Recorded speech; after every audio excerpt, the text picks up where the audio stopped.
আমাৰ ছাত্ৰ ছাত্ৰীসকল তোমালোক চাগে ভালে আছা ঘৰতে আছা আজি মই দশম শ্ৰেণীৰ ছাত্ৰ ছাত্ৰীসকলৰ বাবে এটি পাঠ যুগুতাবলৈ চেষ্টা কৰিছোঁ আৰু পাঠটোলৈ সোমাই যোৱাৰ আগতে মই তোমালোকক এটা প্ৰশ্ন কৰিম একদম সহজ প্ৰশ্ন এটা মোৰ প্ৰশ্নটো হ'ল তোমালোকে আখৰ শিকিছা ক খ শিকিছা তাৰ পিছত সেই আখৰ চিহ্ন ব্যৱহাৰ কৰি কিছুমান শব্দ শিকিছা তাৰ পিছত বাক্য শিকিছা এনেদৰে আহি তোমালোকে কি কৰিছা যে লিখিব পঢ়িব জনা হৈছে আৰু সেই আখৰ বিলাকৰ প্ৰতি কিছুমান আখৰ আমাৰ খুব ভাল লাগে প্ৰত্যেকৰে ভাল লাগে আৰু তাৰ ভিতৰত মই আজি তোমালোকক এটা মোৰ ভাল লগা আখৰৰ কথা কম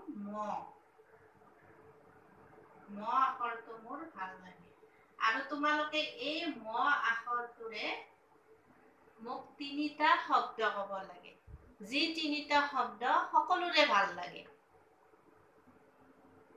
যে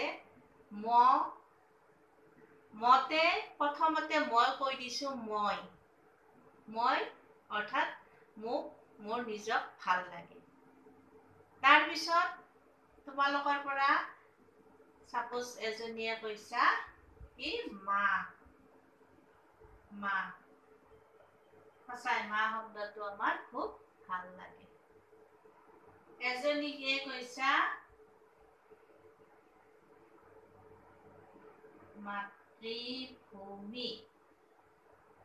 মাতৃভূমি আমাৰ ভাল লাগে আকৌ এজনীয়ে কৈছা মাতৃভাষা এই গোটেইকেইটা শব্দ আমাৰ ভাল লাগে মা ভাল লাগে মাতৃভূমি ভাল লাগে মাতৃভাষা ভাল লাগে আৰু এই মা যে আমাক জন্ম দিয়ে তুলি তালি ডাঙৰ দীঘল কৰে আমাক মাতৃভাষা শিকায় আৰু আমাৰ এই মাতৃভূমিত আমি কি হওঁ ডাঙৰ দীঘল হওঁ ইয়াৰ বায়ু পানী সেৱন কৰি আমি ডাঙৰ দীঘল হওঁ এই তিনিটা শব্দৰ লগত জড়িত থকা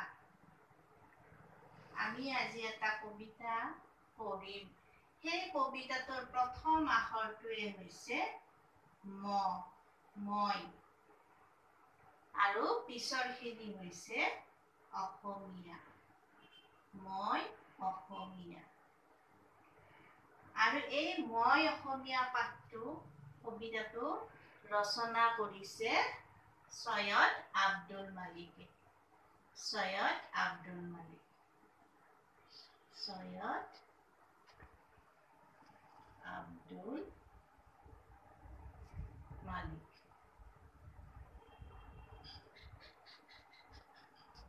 সৈয়দ আব্দুল মালিকে ৰচনা কৰা মই অসমীয়া নামৰ কবিতাটো মই আজি তোমালোকক কিছু কবিতাটোৰ বিষয়ে আভাস দিম কবিতাটো অলপ দীঘলীয়া তথাপিতো তোমালোকে প্ৰথমে এই কবিতাটো আবৃত্তি কৰিবলৈ শিকিবা প্ৰথমে তোমালোকে কবিতাটো পঢ়ি ল'বা আৰু লৈ তাৰ পিছত এই কবিতাটো আবৃত্তি কৰিবা আৰু মই অসমীয়া কবিতাটো পঢ়াৰ আৰম্ভণিতে আমি সৈয়দ আব্দুল মালিক কোন তেখেতৰ বিষয়ে কিছু কথা জানিব লাগিব সৈয়দ আব্দুল মালিকৰ পৰিচয় তোমালোকৰ কিতাপত দিয়া আছে তেওঁৰ বিষয়ে জনাৰ পিছতহে আমি কবিতাটো বুজিলে বেছি লাভ হ'ব আৰু সেই সৈয়দ আব্দুল মালিকৰ বিষয়ে ইয়াতে তোমালোকে পঢ়ি ল'বা মই খুব থুলমূলকৈ কৈ দিছো তেখেতৰ জন্ম 1919 চনত হৈছিল গোলাঘাট জিলাৰ নাহৰণিত আৰু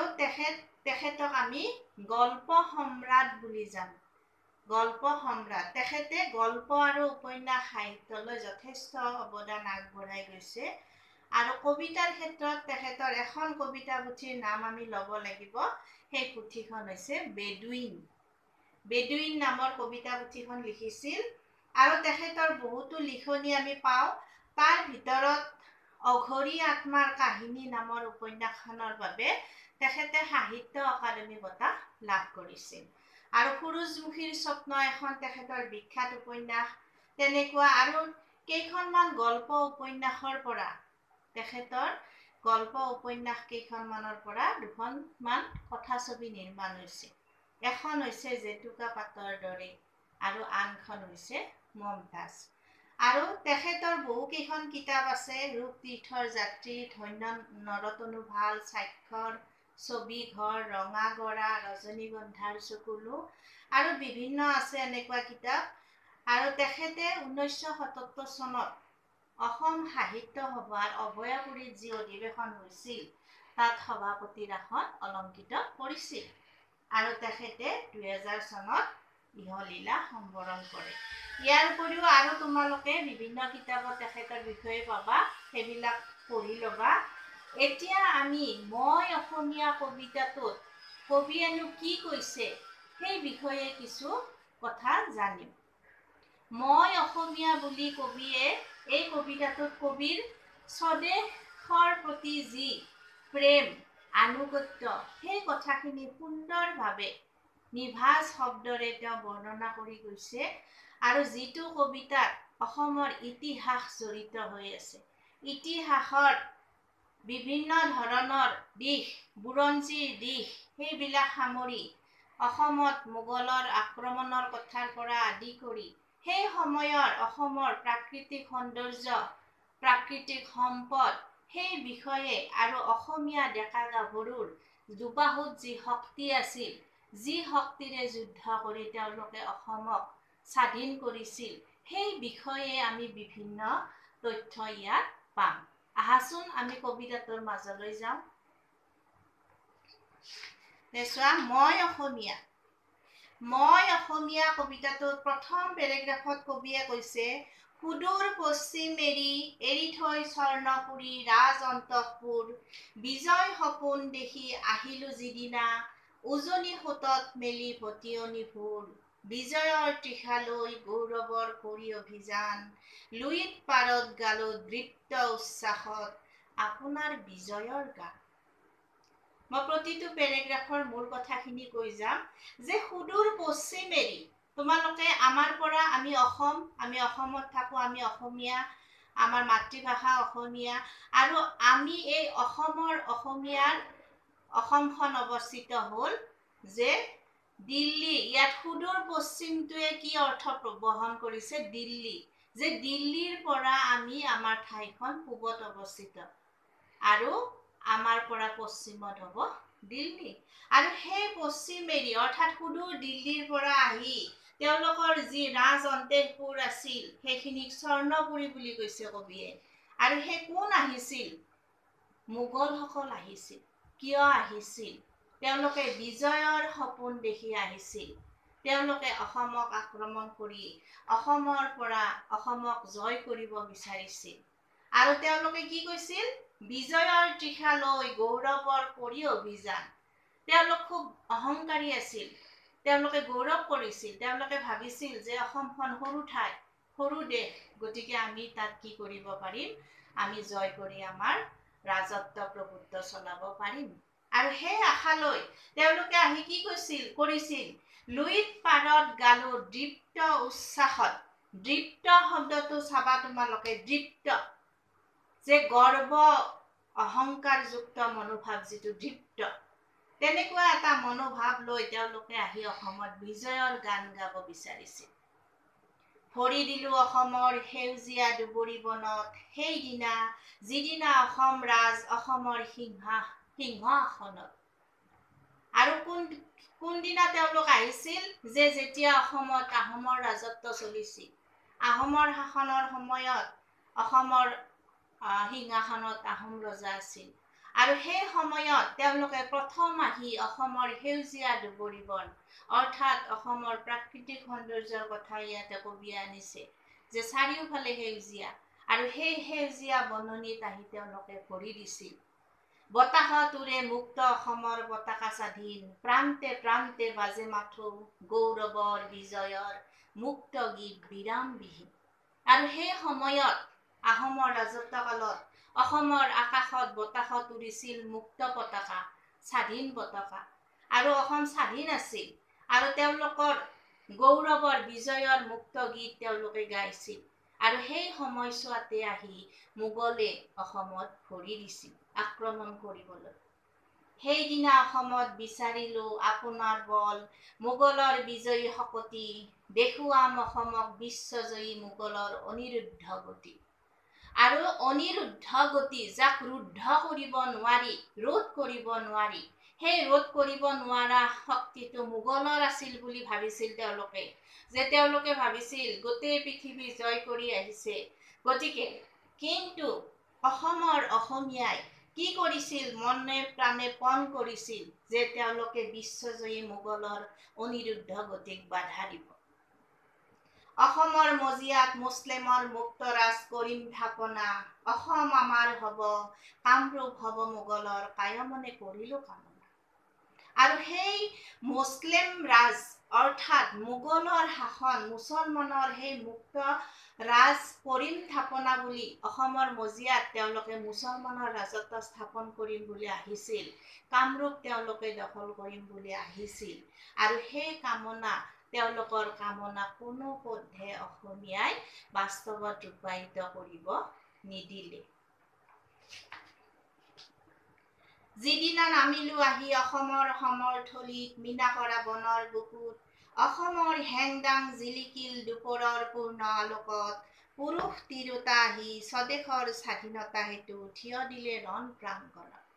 আৰু যিদিনা এই মোগলসকল আহি অসমৰ সমৰথলী, সমৰ মানে যুদ্ধ থলী, যুদ্ধস্থলীত নামিছিল, কি আছিল, মিনাকৰা বুকু আছিল, অৰ্থাৎ ইমান সৌন্দৰ্যৰ পয়োভৰ আছিল যে সোণত যেনেকে মিনা কৰে, চিকমিকিয়াই থাকে, তাত ৰঙা নীলা সেউজীয়া মিনা কৰাই পিন্ধাই সোণ নহয়, তেনেকুৱা আছিল অসমখন। দেখিবলৈ খুব ধুনীয়া আছিল, সৌন্দৰ্য আছিল। আৰু তাত কি কৰিছিল তেওঁলোকে, সমৰথলীত যুদ্ধস্থলীত কি দেখিছিল, অসমৰ ডেকা ল'ৰা পুৰুষ তিৰোতাই কি কৰিছিল, অসমৰ স্বাধীনতাৰ হেতু ৰণ প্ৰাংগণত থিয় হৈছিল। আৰু সেই দুপৰীয়াৰ পূৰ্ণ আলোকত জিলিকিছিল অসমৰ হেংদাং, অৰ্থাৎ হেংদাঙেৰে কি কৰে, অসমীয়াই যুদ্ধ কৰে, তৰোৱাল, হেংদাং। ৰণচণ্ডী মূৰ্তি ধৰি স্বাধীন পুৰুষ নাৰী বুকু পাতি নামিল ৰণত। ৰণচণ্ডী মূৰ্তি, যে চণ্ডী অৰ্থাৎ শক্তি, যে ৰণত তেওঁলোকে শক্তি প্ৰদৰ্শন কৰিলে, ৰণচণ্ডী মূৰ্তি ধৰিলে, আৰু ধৰি কি কৰিলে, পুৰুষ নাৰী সকলোৱে সেই ৰণত বুকু পাতি দিলে। তেওঁলোকে দেশৰ স্বাধীনতাৰ কাৰণে যুদ্ধ দিলে। কতনো লুকাল বল, ৰাজপুত জয়ী মোগলৰ সবল বাহুৰ, অসমৰ সমৰথলী। কবিয়ে প্ৰশ্ন কৰিছে যে সেই যে ৰাজপুত বিজয়ী, অৰ্থাৎ ৰাজপুতসকল মহাপৰাক্ৰমী, যে তেওঁলোককো জয় কৰি মোগলে অসমত আহি তেওঁলোকৰ দুবাহুত থকা শক্তি প্ৰদৰ্শন কৰিব বিচাৰিছিল, কিন্তু অসমৰ সমৰথলীত যেন তেওঁলোকৰ সেই বল নাইকিয়া হ'ল। কৰ অতপালে বল অসমৰ সেনানীয়ে, শুকান সান্দহ আৰু পানী আজলিত। যে ইমান বল ক'ৰ পৰা পালে অসমৰ সেনানীয়ে, অসমৰ পুৰুষ নাৰীয়ে, বিজয়ৰ গৌৰৱ আৰতি। যে বিজয় অৰ্থাৎ শুকান সান্দহ আৰু পানী আজলি, যে অসমৰ কৃষি প্ৰধান ঠাই, অৰ্থাৎ ইয়াত কি হয়, ধান হয়, ধানৰ পৰা সান্দহ, চাউল, চিৰা এইবিলাক অসমীয়াই তৈয়াৰ কৰি খায়। অৰ্থাৎ সেই সান্দহ আৰু পানী আজলি খাই অসমীয়া ডেকা পুৰুষে ক'ৰ পৰা ইমান শক্তি পালে, যি মহাপৰাক্ৰমী মোগলক পৰাস্ত কৰিবলৈ ৰণথলীত নামিল। বিজয়ী অসমে গালে অসমৰ স্বাধীনতা গান, বিজয়ৰ গৌৰৱ আৰতি। আৰু বিজয়ী অসম, অসমে জয় লাভ কৰিলে, আৰু তেওঁলোকে গালে কি, স্বাধীনতাৰ গান, অৰ্থাৎ মোগলক পৰাভূত কৰি অসমৰ বিজয়ৰ গৌৰৱ আৰতি যেন অসমীয়া ডেকা গাভৰুৱে জ্বলালে, অসমৰ স্বাধীনতাৰ গান গালে। মোগলে এবাৰ পালে শকতিৰ নৱ পৰিচয়, দেশ প্ৰাণ মুক্ত প্ৰাণ অসমৰ স্বদেশ ভকতি। আৰু মোগলে কি কৰিলে, শকতি পালে, নৱ পৰিচয়, নতুন পৰিচয় পালে, কিহৰ, যে দেশ প্ৰাণ মুক্ত প্ৰাণ অসমৰ স্বদেশ ভকতি। অসমীয়াৰ যি স্বদেশ প্ৰেম, যি মুক্ত মন, মুক্ত প্ৰাণ লৈ স্বদেশৰ কাৰণে তেওঁলোকে যি কৰিলে, তাৰ যেন পৰিচয় পালে, স্বদেশ ভক্তিৰ পৰিচয় পালে মোগলে। পৰাজিত মোগলৰ সেইদিনা পৰিল চকুত অসমৰ বিনন্দীয়া ৰূপ। আৰু যেতিয়া তেওঁলোক পৰাজিত হ'ল হৈ তেওঁলোকে অসমৰ প্ৰকৃতিক অসমৰ চাৰিওফালে দেখা পালে এক সুন্দৰ ৰূপ বিনন্দীয়া মনোমোহা নৈসৰ্গিক ৰূপ এটা দেখা পালে ভক্তি প্ৰেম সৌন্দৰ্যৰ খনি কাণত পৰিল আহি মুক্ত প্ৰাণ অসমৰ উচ্ছ্বাসিত সংগীতৰ সুমধুৰ ধ্বনি আৰু কি পালে যে ভক্তি প্ৰেম সৌন্দৰ্যৰ খনি অসমীয়া ভক্তপৰায়ণ লোক তেওঁলোকে দেশ ভক্তিত তেওঁলোক সদায় অটল কাণত পৰিল আহি মুক্ত প্ৰাণ অসমৰ উচ্ছ্বাসিত সংগীতৰ সুমধুৰ ধ্বনি আৰু অসমৰ অসমীয়াৰ যি সুমধুৰ ধ্বনি সংগীতৰ ধ্বনি সেইবিলাক তেওঁলোকৰ কাণত পৰিল যে বৰগীত বনগীত লোকগীত এইবিলাক অসমৰ মানুহে যি গাইছিল সেইবিলাকৰ ধ্বনি যেন তেওঁলোকৰ কাণত বাজি উঠিল মোগলে উভতি চালে এইহে অসম চৌদিশে ধূসৰ পাহাৰ আৰু পৰাজিত মোগলে যেতিয়া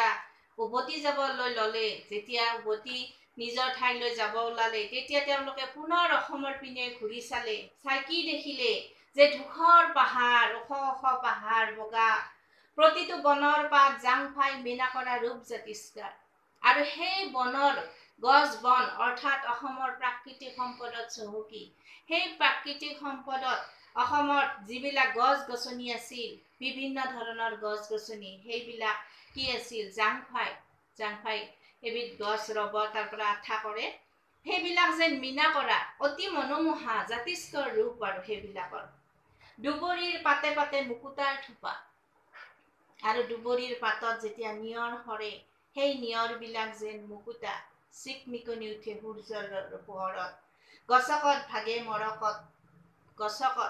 মৰকত এবিধ অতি সেউজীয়া ৰঙৰ মূল্যৱান বাখৰ আমি এইবিলাক যে বাখৰ এই বাখৰ সেইবিলাক ইমান মূল্যৱান কিন্তু গোটেই চাৰিওফালে প্ৰকৃতিৰ মাজত সেইবিলাক এনেকুৱা আছিল উভৈনদী আছিল যে মানুহে ওপৰেৰে খোজ কাঢ়ি যাওঁতে গছকত সেইবিলাক ভাঙি গৈছিল হাতীৰ দাঁতেৰে কৰে খৰমৰ চোলা খৰম দেখিছা তোমালোকে যে কাঠৰ আগতে মানুহে চেন্দেলৰ নিচিনা এনেকুৱা কাঠৰ খৰম তাত এডাল খুঁটি থাকে সেই খুঁটিডালৰ মাজেৰে আঙুলি দুটা সোমাই দিয়ে আৰু সেই পিন্ধে আৰু সেই খুঁটিটোক চোলা বুলি কয় আৰু সেই চোলাডালত আঙুলিটো সোমাই চিপা মাৰি খোজ কাঢ়ে আৰু সেইটো তোমাৰ কাঠেৰে নিৰ্মিত গতিকে কোনো তাত চাইড এফেক্টো নাথাকে ভাল আৰু গতিকে সেই খৰমৰ চোলাটো অৰ্থাৎ সেই খুঁটিটো কিহেৰে বনোৱা বুলি কৈছিল হাতীৰ দাঁতেৰে অৰ্থাৎ হাতীৰ দাঁত বৰ মূল্যৱান কিন্তু সেই সময়ত হাতীৰ দাঁত ইমান অসমত আছিল যে উভৈনদী গতিকে সেই হাতীৰ মূল্যৱান দাঁতেৰে খৰমৰ চোলা বনাইছিল ভৰি ধুৱে পোৱালৰ ভৰা দলঙত পোৱাল মণি মুকুতাৰ নিচিনা পোৱাল মণি এটা সুন্দৰ মণি সেইবিলাক পানীত আছে আৰু সেই মূল্যৱান মণিৰ মুকুতাৰ ওপৰত মানুহে যেন দলঙৰ তলত ভৰি ধুৱে বাঘ নখ পিন্ধে খাৰু ভৰিৰ আঙঠি মহিন পেপাতি বজায় আৰু বাঘৰ নখেৰে হাতত খাৰু পিন্ধে বাঘ নখেৰে আৰু কি কৰে ভৰিত আঙুঠি পিন্ধে আৰু মহৰ শিঙৰ পেপা বজায় তোমালোকে দেখিছা আমি বিহুত কি কৰো মহৰ শিঙৰ পেপা বজাও গতিকে আচলতে প্ৰকৃতিত এই বস্তুবিলাক ইমান উভৈনদী আছিল ইমান ঐশ্বৰ্যশালী আছিল অসমৰ প্ৰাকৃতিক সম্পদ আৰু সেইবিলাকেৰে মানুহে সদায় নিত্য ব্যৱহাৰ্য বস্তুবিলাক তৈয়াৰ কৰি লৈছিল হাঁহ কণী চাউলেৰে অসমৰ স্বৰ্গদেৱে দেউল সাজে দেউল ওখ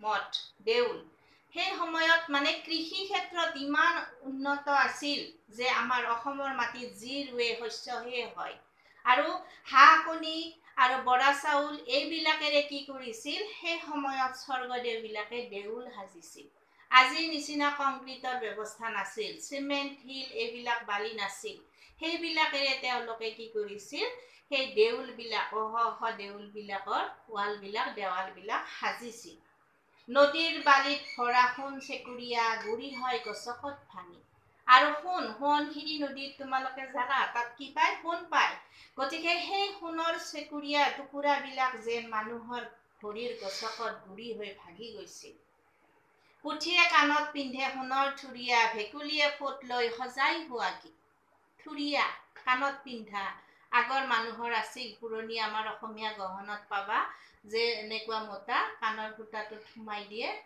ধুনীয়া দেখি কাণৰ থুৰিয়া আৰু তোমালোকে হেতু চাইও ল'ব পাৰা নেটত সাৰ্চ কৰি সেইবিলাক অসমীয়া গহনা তাত থুৰিয়া যে পুঠি মাছেও পিন্ধে বুলি কৈছে আসলতে তাৰ এটা তুলনা কৰিছে কবিয়ে কেনেকুৱা যে পুঠি মাছ এনেকুৱা নদী ইমান উভয় নদী মাছ পুঠি আৰু সেই পুঠি মাছৰ গাত কিছুমান সেন্দুৰীয়া ৰং থাকে আৰু সেইটো কবিৰ কল্পনাত থুৰিয়া পিন্ধা বুলি কৈছে আৰু কি কৰে ভেকুলী বিলাকে ফট লৈ সাজি কাছি ফুৰে এনেকুৱা ইমান সৌন্দৰ্যৰ খনি আছিল অসমত নিষ্কৰ্মা ধোদৰ দলে বান্ধে ৰাজালি দৌল সাজে ঢালি পিঠাগুৰি নিষ্কৰ্মা অৰ্থাৎ যিয়ে কাম বন নকৰে এলেহুৱা ন সেই কৰ্মী মানুহ কাম বন নকৰা মানুহেও ধোদ সিহঁতক ধোদ বুলি কয় ধোদৰ পচলা আমি পাইছো ন অকামিলা সেই অকামিলা মানুহবিলাকে ধোদবিলাকেও কি কৰিছিল যে ৰজাৰ হুকুমত তেওঁলোকে ৰাজালি বান্ধিছিল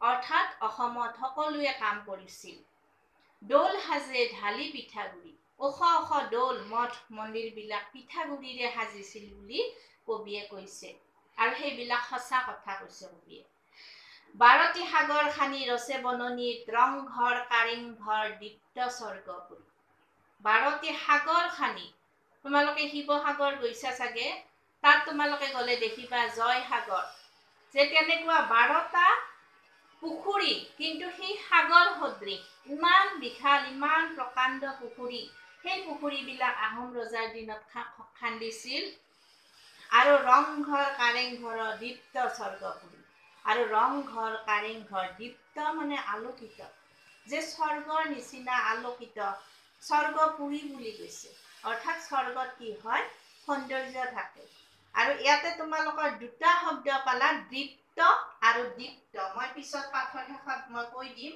এটা পালা দীপ্ত দীপ্ত আৰু এটা পালা দীপ্ত এই দুটাৰ অৰ্থ দুটা বেলেগ বেলেগ এইটো গৰ্বযুক্ত অহংকাৰযুক্ত যিটো মনোভাৱ আৰু দীপ্ত মানে দীপ মানে চাকি পোহৰ আলোকিত এই দুটা শব্দ তোমালোকে ডিফাৰেন্সটো বুজি ল'বা দীপ্ত মানে গৰ্ব অহংকাৰযুক্ত মনোভাৱ কাৰ আছিল মোগলৰ আছিল আৰু দীপ্ত মানে আলোকিত মানে কি পোহৰ অৰ্থাৎ ৰংঘৰ কাৰেংঘৰৰ যি সৌন্দৰ্য সেই সৌন্দৰ্য যেন স্বৰ্গপুৰীৰ নিচিনা দীপ্ত আছিল আলোকিত আছিল সোণৰ অসম ই যে হীৰামণি মৰকত ধূলিত বাগৰে মাটিৰ চৰুত জুখি সোণ চৰু ৰূপ চৰু দিয়ে ঘৰে ঘৰে আৰু সোণৰ অসম বুলি কৈছে যে ভূপেন হাজৰিকাও গাই থৈ গৈছে সোণৰ অসম নবুলতো সোণৰ অসম মাটিৰ অসম আই না এনেকুৱা যে এই সোণৰ অসমত এনেকুৱা উভয় নদী আছিল সোণ ৰূপ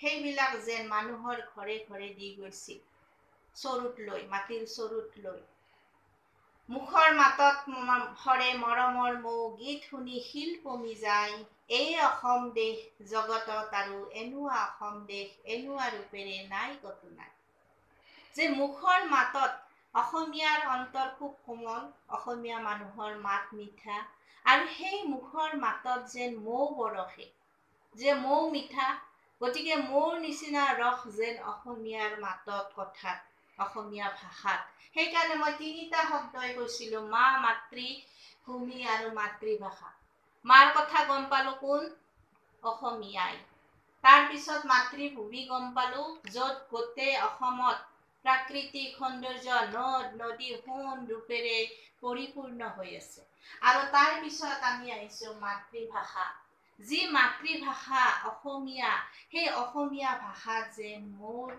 নিচিনা মিঠা অসমীয়া ভাষা আৰু কি হৈছে যে মুখৰ মাতত সৰে মোৰ মৰমৰ মৌ গীত শুনি শিল পমি যায় আমি জানো শিলটো কঠিন টান পানীত পমি নাযায় গলি নাযায় ন টান শিলটো কিন্তু সেই শিলো যেন পমি যায় অৰ্থাৎ উপমা দিছে কবিয়ে অসমীয়া ভাষা অসমীয়া মাত যে ইমান শুৱলা তাৰ উপমা দিছে শিলৰ লগত এই অসম দেশ জগতত আৰু এনেকুৱা অসম দেশ এনেকুৱা ৰূপেৰে নাই কতো নাই আৰু এই জগতত যদি আমি বিচাৰি চাওঁ এনেকুৱা অসম দেশৰ নিচিনা এনেকুৱা ঠাই আমি কতো নাপাওঁ মোগল দূৰণিৰ বিদেশী মোগল অসমত যেতিয়া দেখিলে সৰগৰ ৰূপ বিনন্দিয়া আৰু সেই মোগলে অসমৰ ৰূপ দেখি তেওঁলোক যেন মোহ গ'ল, মায়াত বান খালে, অসমৰ মৰমত বান খালে তেওঁলোকে।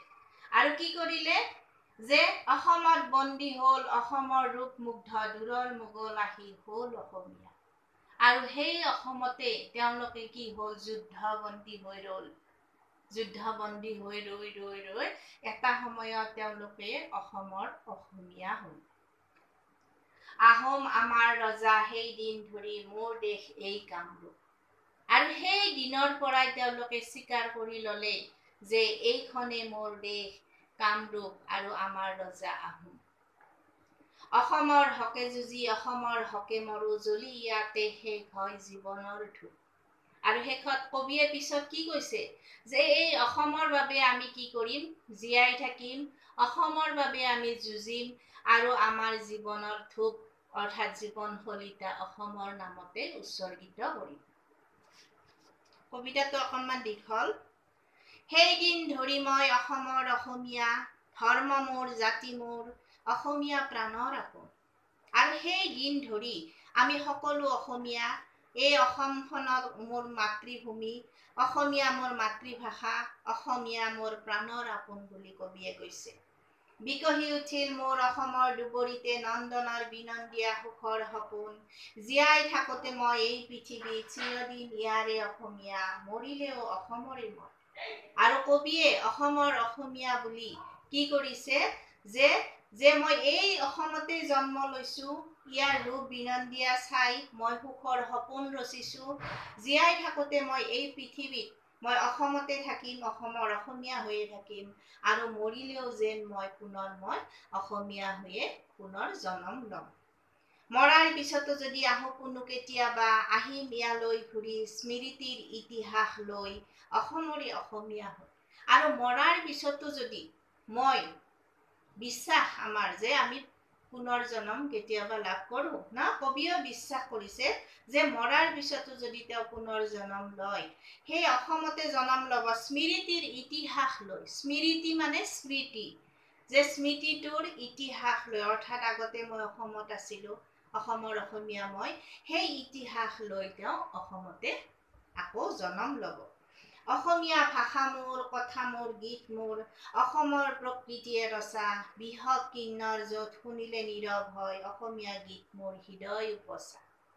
আৰু অসমীয়া ভাষা মোৰ, অসমীয়া গীত মোৰ, চব মোৰ, অসমৰ প্ৰকৃতিয়ে ৰচা সকলো বস্তুৱে মোৰ। আৰু চৰাই চিৰিকটি আৰু অসমৰ গীত মোৰ হৃদয় উপচা।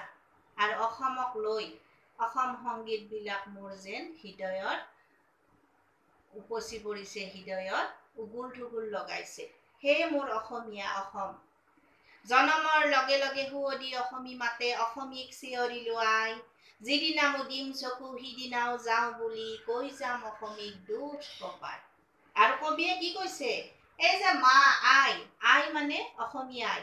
সেই আই জনমৰ লগে লগে যেতিয়া তেওঁ অসমৰ সুৱদী সুৰীয়া মাতবিলাক শিকিলে, অসমীয়া ভাষা শিকিলে, তেতিয়া তেওঁ আই বুলি ক'ব শিকিলে।